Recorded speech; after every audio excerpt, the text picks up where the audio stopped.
It's Christmas time in the Sartorial kitchen, and I've got baking fever, starting off with my peanut butter and jelly thumbprint cookies. Next is my candied pecans, always a crowd pleaser. Then I'm trying something new with some white chocolate peppermint truffles. Doesn't that sound delicious? And lastly, it's a classic hard spiced cider. So why don't you pull up a chair and dine with me? It is Christmas time in the Sartorial kitchen, and I am excited. Because Christmas for me means lots of baking, and I love to bake. I love to make lots of little treats and share them with all my friends. And today we are starting with some fun peanut butter thumbprint cookies. Now, a lot of times you'll see the thumbprint cookies with like the Hershey Kiss in it, and I feel like everybody does that. So I wanted to try something different. And I thought, why not like a raspberry jam? Make it like a peanut butter and jelly cookie. So that's exactly what we're going to do today. So I'm starting with my dry ingredients here. It is 1 1/4 cups flour. And then we've got baking soda here. We need 3/4 teaspoon of baking soda. That is 3/4. And a 1/2 teaspoon of baking powder. And then I'm also going to throw in here a pinch of salt. Okay, and then we're just going to sift that. You guys know I love sifting my dry ingredients, especially because it gets out all the lumps. So that is looking good, and we're going to move some of this out of the way here. I kind of like to clean as I go. I don't have fancy staff to clean up for me during commercial breaks. Alright, time for the wet ingredients, and this is a really simple recipe. For the wet ingredients, everything is a 1/2 cup. So it's a 1/2 cup of brown sugar, light brown sugar, packed.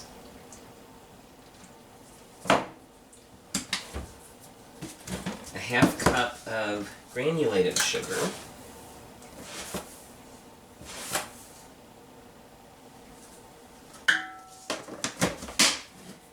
Now for my next two ingredients, I'm going to spray down my measuring cup because that's going to help keep everything from sticking. And it's going to be a 1/2 cup of shortening. Instead of sticking this guy into the shortening, I'm going to bring the shortening to him. So, just a 1/2 cup here. And we're just going to kind of eyeball this because it's not going to be exact. Okay. Next is peanut butter. Let's wipe our spoon off here. Do not want shortening in the peanut butter. Okay, peanut butter time. Nice. Peanut butter is one of those ingredients, really sticky, hard to work with. So that's why I like spraying this down. So again, we're just going to kind of eyeball this. It's not going to be exact. Okay, and that's going to go right in to our dry. Perfect. Notice how it came right out. That's exactly what we want. Alright, time for a little vanilla. I'm going to do about a 1/2 teaspoon of vanilla. Give a little extra flavor. And 1 large egg, room temperature. You guys know I like all my ingredients to be room temperature. Because when all your ingredients are the same temperature, everything's going to cook the same. Alright, now it's time for my hand mixer. I know, I tell you, a lot of times I like to whisk by hand to prevent overworking the flour. But with the peanut butter and everything, this is just going to be a hot mess if I try to do it any other way. So I've got my hand mixer out here. And I'm going to start on low because I don't want like flour all over the place. So I'm just going to go on low setting.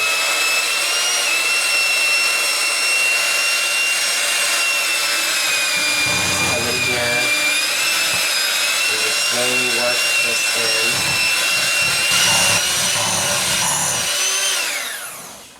Alright, that looks pretty good.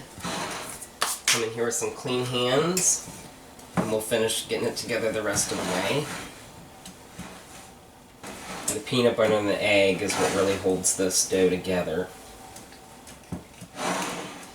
Now you could use butter for this too. I like the shortening because with the butter, when you start to work it with your hands and everything, the butter kind of gets a little too soft, and it's kind of hard to keep your dough firm.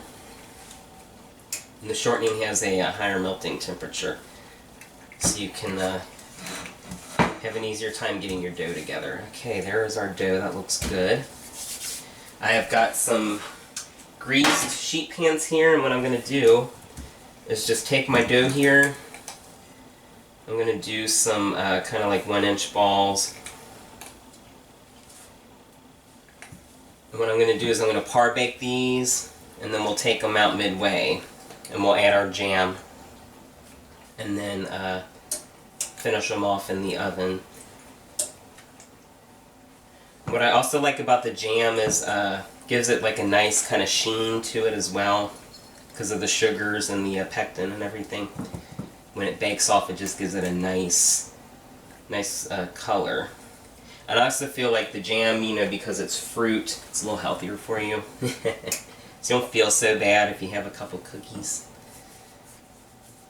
And this is just a fun little detour on the recipe that I took a few years back. This peanut butter recipe I've been using for years. It's an easy recipe. And, you know, I wanted to try something different. I thought, why not jam? So I'm just going to finish balling up my cookies here.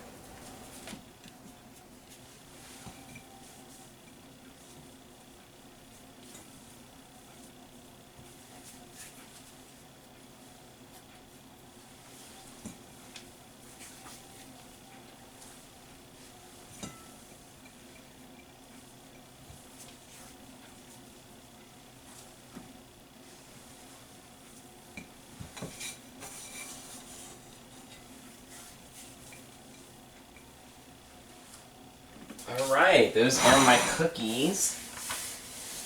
And I've got my oven preheated to 375. These are just going to go in. If you want to bake them off just as is, it's about 10 to 12 minutes. But I'm going to do them for about 6 because we're going to pull them out and we're going to add my jam topping. So I will see you guys in a minute.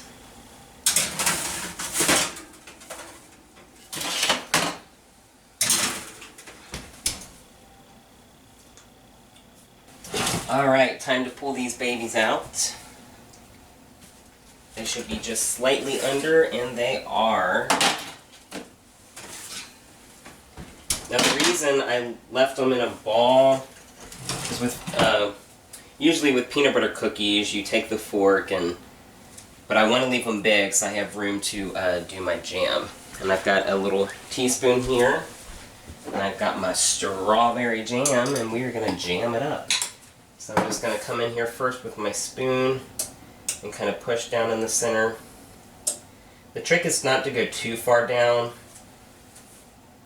because otherwise your jam's going to get to the bottom of the cookie and it's going to stick and it's going to make a mess. So I just kind of come in here, and it's good to do this while it's still warm so the cookie's pliable. And you're just pushing down about a 1/4 inch, if that even. And then we're just going to come in here. I just kind of come in here and get a little spoonful of the jam, and it goes right on top.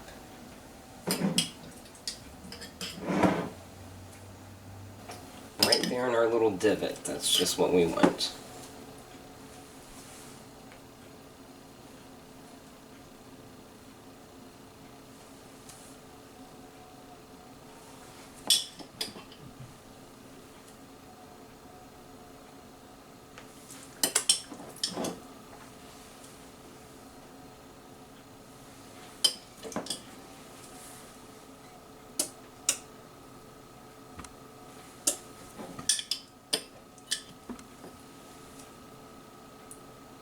What's great about the jam, you don't even have to spread it out. You can leave it in a clump like this, and what the sugar is going to kind of melt, and it's going to kind of do what you want it to do on its own anyways. So all you have to do is just plop it right in the middle and let it do its own thing. And that is our last cookie. Alright, these are going to go back in the oven for about 6 minutes. To finish off on the baking, they're going to be nice and golden brown, and they're going to get a nice little lovely sheen from the jelly on top. So I'll see you guys soon. These have cooled down pretty good. I'm going to sneak and give one a taste. Still a little warm. They're nice and soft in the middle, a little hard on the outside, so you get a little texture there. They just melt in your mouth. That's the shortening for you. And then what's great is that jam. It's kind of become almost syrupy from being in the oven. Nice and sweet and sticky. Kind of cuts through the richness of the cookie. Absolutely delicious. Alright, we are back, and we are 2 dishes down. Now I'm moving on to my candied nuts. Pecans to be exact. And I'm just going to give them a little rough chop. These are some pretty big pieces. Sometimes when I'm baking, I like to do things simple. And nothing's easier than just having a nice little bowl of nuts that you can sit out for people to graze on while you're waiting for the main course. And these are Georgia pecans. I have some distant family from mother's side, and they hook me up every year with bags and bags of these huge, just giant Georgia pecans. Sometimes I make a pecan pie. Sometimes I just candy them, which is what I'm doing now. So I'm just giving these a rough chop. I don't want them too fine, I just want, because they are big, so I'm going to cut them into pieces. Okay, I've got a block of butter going here in my saute skillet, and I'm just going to do a little brown butter glaze.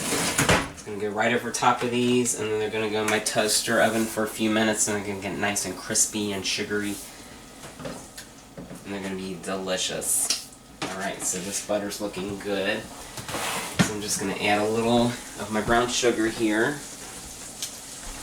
I'm going to do about a cup of sugar to my stick of butter. Alright, that's good. To this I'm also going to add about a half teaspoon of vanilla, just to give a little extra flavor. And these are dry nuts, and this is really sweet, and so to cut through some of that sweetness, I'm going to do just a little salt here. About a quarter teaspoon of salt. And we're going to give this a stir. And basically, only need to stir this until all the sugar is nice and dissolved and incorporated into the butter. You don't want to leave it on too long because the sugar will burn, and then you'll have more of a bitter taste, which is not what we want at all. Alright, this is looking pretty good. I'm just letting it cook down. Let the rest of this butter melt. And you can kind of smell it too. You can smell those sugars and the vanilla. It's amazing smells. Alright. That looks pretty good. I'm going to let it go just another minute because I do want it to kind of reduce some more, kind of thicken a little bit. We almost want like a caramel consistency. And you'll notice once it starts to bubble up here, which it's doing now, I don't know if you can see that, that's when you know it's ready. If you go any further than that, and it's going to burn, and you're going to have that bitter taste. Okay, so there's that. And I'm just going to drizzle this over top of my nuts. Oh yeah. Right over top. Ooh, so good. get all of that out of here. We don't want to leave any of it behind. Okay.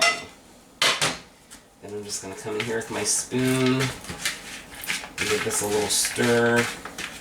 We want all of our pieces covered in our delicious mixture here.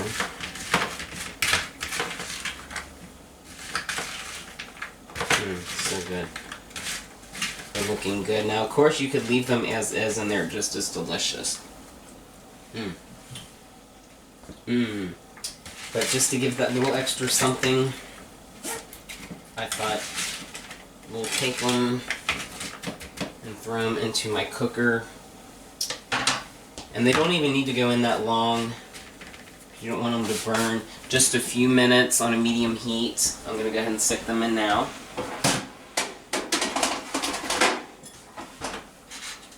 And I have got those, I've just got those on a low heat for a few minutes. And when we come back, we'll give it a taste. Alright guys, my nuts are out of the toaster oven. Don't they look delicious? Nice and golden brown. You got that sheen from the brown sugar. Now these are pretty hot, but I'm going to go ahead and give them a little taste. And I love roasting them because it really brings out the flavors of the nuts. And then it really helps that caramel set. I'm just going to grab a little piece here. They're still kind of hot. Oh my goodness. Roasting it really adds to that texture. And then you get the caramel just melts in your mouth. That little pinch of salt keeps it from being too sweet. Absolutely delicious, guys. Right, we are back, and it is truffle time. My chocolate peppermint truffles, to be exact. And I'm showing you a really simple truffle recipe here. So first we're going to start with my ganache. I've got some white chocolate chips here too, guys. I'm just going to run into my bowl. Now you could do this over a double boiler if you want, and that is just fine. But I like to do it in the microwave because it's a lot quicker. And it just requires you tempering the chocolate. So we're going to cook it at small intervals and stir as you go until it's evenly incorporated. So that's 2 bags of white chocolate chips. And then I've got some heavy whipping cream here. And this is just 1 pint. And that's going to go right in here.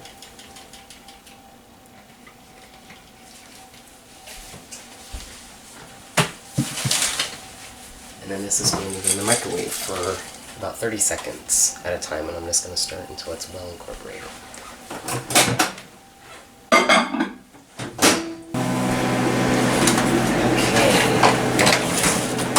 While that's cooking down, we're going to move on to the peppermint.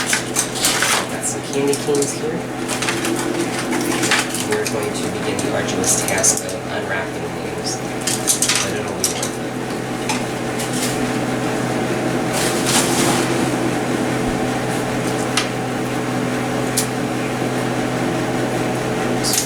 Whisk now. So I want this to be well incorporated. You can tell it's melting down nicely. And you can do so many things with this ganache recipe. It's great for like dipping strawberries or pretzels or other little treats, marshmallows. But we're going to be making truffles today. That looks good, but I have one more ingredient.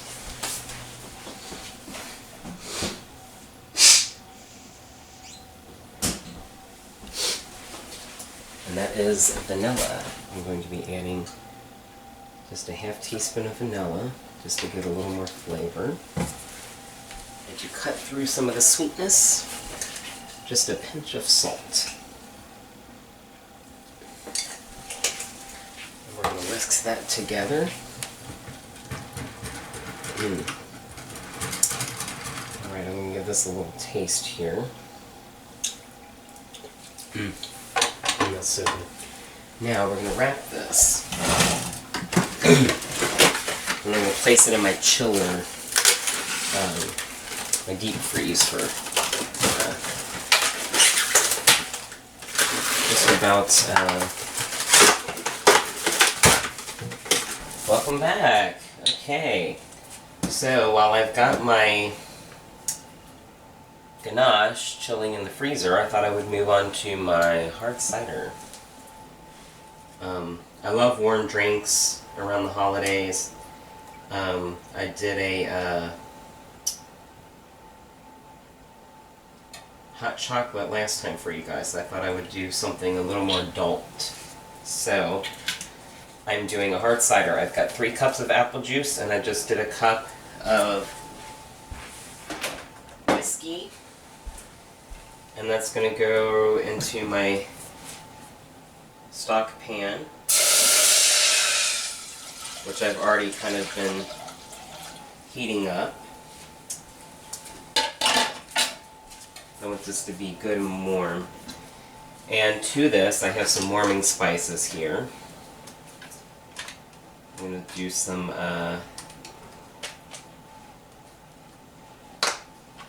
stick cinnamon here. I got about 3 sticks I'm going to throw in there. I also have a little nutmeg here. I'm only going to do about a 1/4 teaspoon of nutmeg and about an 1/8 teaspoon of clove. And I just want to stir that in.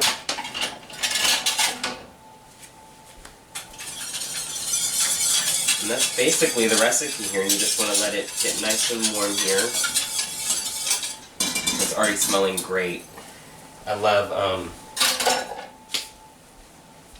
the smell of this. It's almost kind of like you go into those kind of candle stores or holiday stores and you get that like whiff. Yeah. Oh, that's looking great. I'm going to go ahead and grab me a mug. Got my little holiday mug here. Alright. This is good and warm. I'm going to go and turn it off the heat. And I'm just going to pour this right into my mug.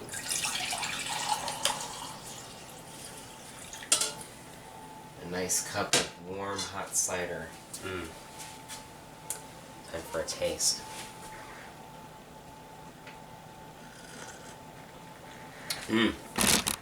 Oh, that's so good. You get this warming spices, the cinnamon, the nutmeg, the cloves, so good. And you get just a little kick from that whiskey. I didn't put much in, just a cup, just enough, you know, to know it's there. So it's also good if you're feeling a little under the weather or your throat's not, you know, at its best. This will make you feel better. Alright, next we're going to finish off my truffles, so stay tuned. Okay, I've got all the candy canes peeled. And I'm going to throw them into my food processor here. I'm going to break them down some more.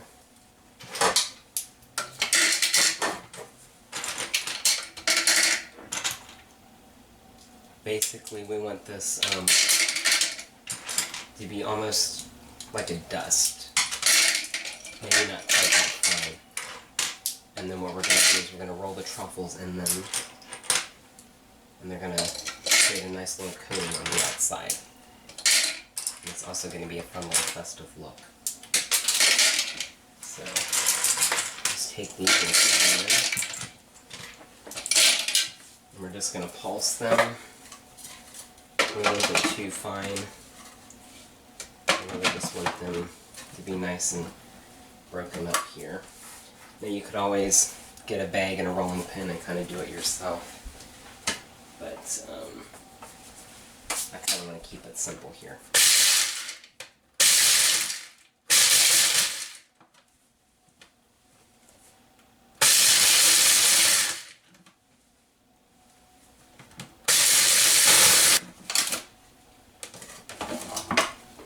Okay, this looks pretty good. Nice and broken up, but not too fine. I've got a little bowl here I'm just going to pour this into. And we'll set up a little assembly line here. Alright, ladies and gentlemen, So I got my white chocolate out, my ganache, and it is nice and firm. I just had that in my freezer for a few hours just to kind of let it set. And you'll see it's nice and firm now. I've got a little assembly line going here. I've got my peppermint dust. And then I've got a little scoop here. Now I'm wearing gloves. Usually I just say clean hands. But this is a little sticky, a little messy. And I want these to come out right. So I am wearing gloves. So we're just going to scoop, take our scoop here. And it's just a level scoop. I'm going to plop that down right into my peppermint here. We're just going to roll them in the dust. And I'm using the gloves because I want to kind of maintain my shape here.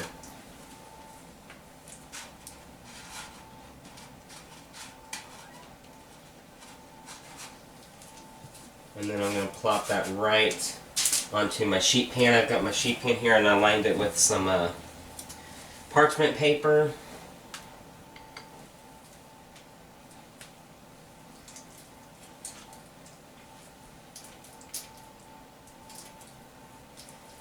That way it'll keep everything from sticking to the pan.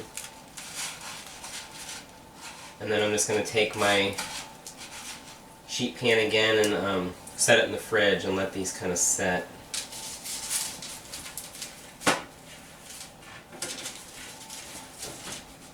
Alright, I've got one tray in already and I'm just finishing up my second tray here. And these just look so festive, the white with the red and white candy canes.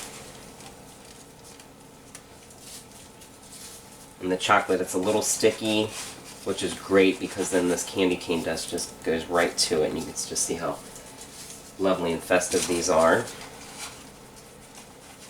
And then I'm going to set them back in my freezer so they stay nice and firm. Alright, these babies are ready to go. I'm going to place them back in my freezer just for a little while so they set. Because of the chocolate, you don't want to leave it out because they can get, they can start to soften and fall apart. But we've got them nice. And I made a couple little ones here and I've got some bigger ones here. And I'm just going to go ahead and give one of these a little taste before I pop them in.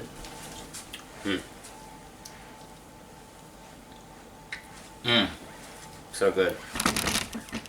I love that white chocolate just melts in your mouth. You get that brightness from the mint. Absolutely delicious. So good. The perfect little holiday treat. So, you have been baking with the Sartorial. As always, like and subscribe at the bottom. Let me know what you think about today's dishes. And until next time, bon appetit.